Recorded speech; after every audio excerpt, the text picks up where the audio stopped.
Hi everyone, and welcome back to The Nest. Today I'd like to give a shout out to Steve Bell, who commented that it was nice to see young, enthusiastic people working for Fisher, and that he enjoyed seeing what was going on in our shop. Also, I'd like to thank Terry Teodorico for his comment on how much he thought that our aircraft were built just like models. It is viewers like Steve and Terry that keep us working to bring you interesting content. Today, I have an interesting video from Reed Murphy flying his FP-101 in the winter on skis. I think you'll all enjoy watching this. For anyone who's wondering how long a Fisher will last, here's a flying testimony. After Reed's footage, you can enjoy another episode of Algy Yates' Fisher youngster build from the UK. I hope you enjoy. Here we go.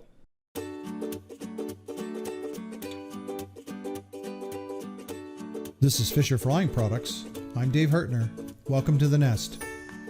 Our video newsletters provide weekly insight into building and flying our 15 wooden aircraft designs. Polini Motori of Italy is a gracious sponsor of our channel. Polini's the manufacturer of the Thor 303 DS. Cozy Carb Ice Prevention Systems is a proud sponsor of this channel as well. Please take the time to watch our videos to the end, as this assists us in the metrics that YouTube uses to rate our channel. Hit the like button if you feel that the content is worthy. We invite you to subscribe to our channel by clicking on the subscribe button and hitting the bell so that you are notified whenever we post our newsletters.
It's all right.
Lord,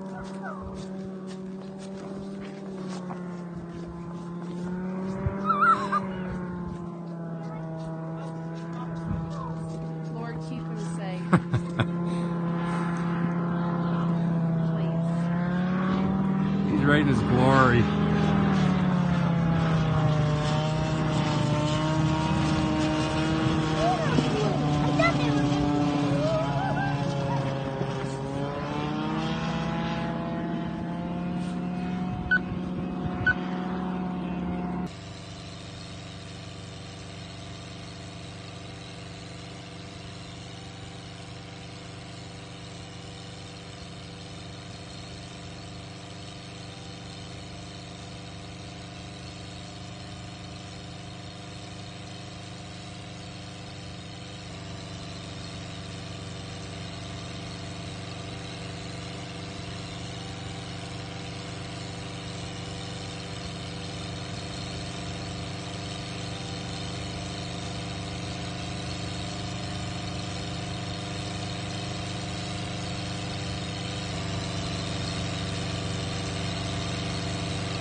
Hi and welcome to the video.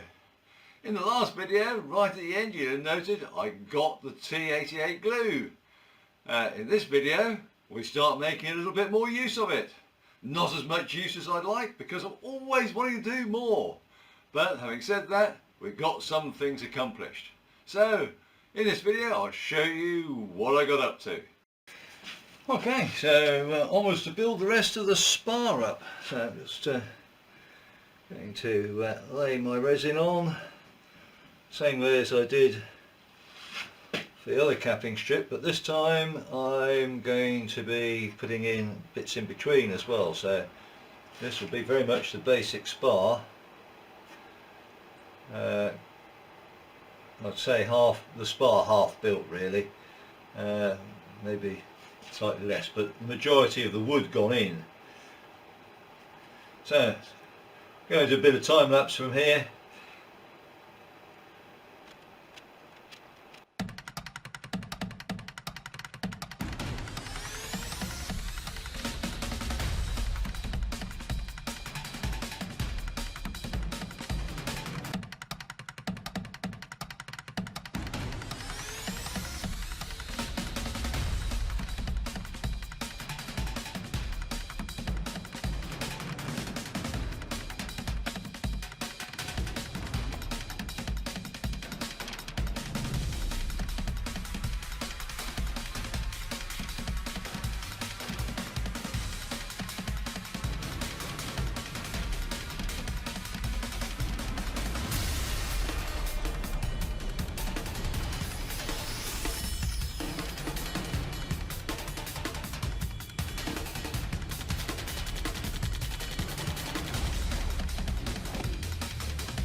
So the YW7 blocks, which I inserted here and at the other end, just slightly thicker than the spar caps, so I need to bring it down so that when the ply goes on top, or the gussets down this end here goes on top, it's sitting level with the bits around, so the gusset's actually doing some work. Thick layer of glue isn't going to be good, so I need to sand it down. You can sort of see I've sanded it down. And the way I did that, There's no, there's no height on here. This is the height which I'm trying to get it down to. So I don't want to be sanding there. So I don't want any chance of my block doing that. So I made up a block that's the width and can run in the runners here for the jig for the spar. And on the other side, I put abrasive material between. But of course, if you just put the abrasive material between, it would sand deeper than the capping strip. So I've used tail rotor blade tape, out of date tail rotor blade tape, as a running material. I put several layers on here to build up to the same thickness as my sanding material, and that way I can just run the guide backwards and forwards, nice and easy. Now this is now moving. I did make a mistake early on. When I bonded this end together, I didn't put any tape here, so it did try to glue itself down at that one spot, but thankfully it wasn't major. I could just sand that down, and I'll remember now, next time, put some tape on it. So this spar is just about ready for me to put the little plates on here, the gussets. Before I do that, I will wire brush with a stainless steel, fine stainless steel brush to make sure the grain is clear of the sanding dust, and I'll blow the whole thing off with a compressed air system, and then I'll give it another quick go with the wire brush and give it another blow. I'll do that a couple of times just to make sure that the grain isn't clogged with the this lovely sawdust. So I've just glued in these the sort of stiffener section here for the spar tip area, so it doesn't wobble all over the place. So that's done. Nice and straightforward. I haven't cut the holes here yet and sorted out the edges or sanded it on the grounds that I've been building up the other spar exactly the same way. So this week we've got a fair bit done. I laminated up a wingtip bow. We got the starboard lower forward spar, I would say 3/4 built. One could argue that it's 90% of the woodwork done on it, but there's some more work needed to be done. I've got to route out these holes, which I'm going to do when the other one is sorted out. Got to drill, so I put some plywood on both sides to step up for the metal work, drill holes and put bushings in there, and similar sort of factor here, bushings for the metal work there. So that's one spar done. Oh, we've got some ribs. I've made up a total of 6 ribs, full ribs, and 6 nose ribs. So I've got 3 top ribs here, 3 top half ribs, 3 lower ribs and 3 lower half ribs. Almost enough to make one wing if all the ribs are identical. There's very little difference between. In point of fact, I think most people are quite happy to exchange the two top to bottom, but me being me, I haven't. And then in addition to the starboard wing spar, I've got the port wing spar, well, half done I suppose really. It still needs to have some sanding to get rid of the squeeze out over the top, which I wasn't too worried about because I'm going to be sanding that back anyway for the ply gussets and for my ply box bit here. Once that's done and the tip stiffeners are put in, we will be laughing. Learnt from the last one, so I've got a piece of waxed paper there so that I don't glue it down to the bench. So what's planned for the next video? Well, we'll finish off these spars. I'll show you how I deal with the bushings going in. That's probably going to be the most complex bit. Laminating of the bow. I'm going to make up 3 more wingtip bows, so I'll probably be laminating at least one of those. And hopefully we'll make a start on the upper wing spars. I don't know how much detail I'll go into on that because it's not going to be that much different probably from the lower ones, but I will show you the differences there for sure. Future videos, I'm planning on showing you how I go around the wing rib construction. So, we've got lots to do, got glue to do it, so let's crack on. Thanks again for watching. We try hard to bring you interesting content each week. To help us out, please like and share our videos if you feel the content is worthy. To receive the latest info from Fisher Flying Products, click the subscribe button and ring the bell. See you next time in the nest.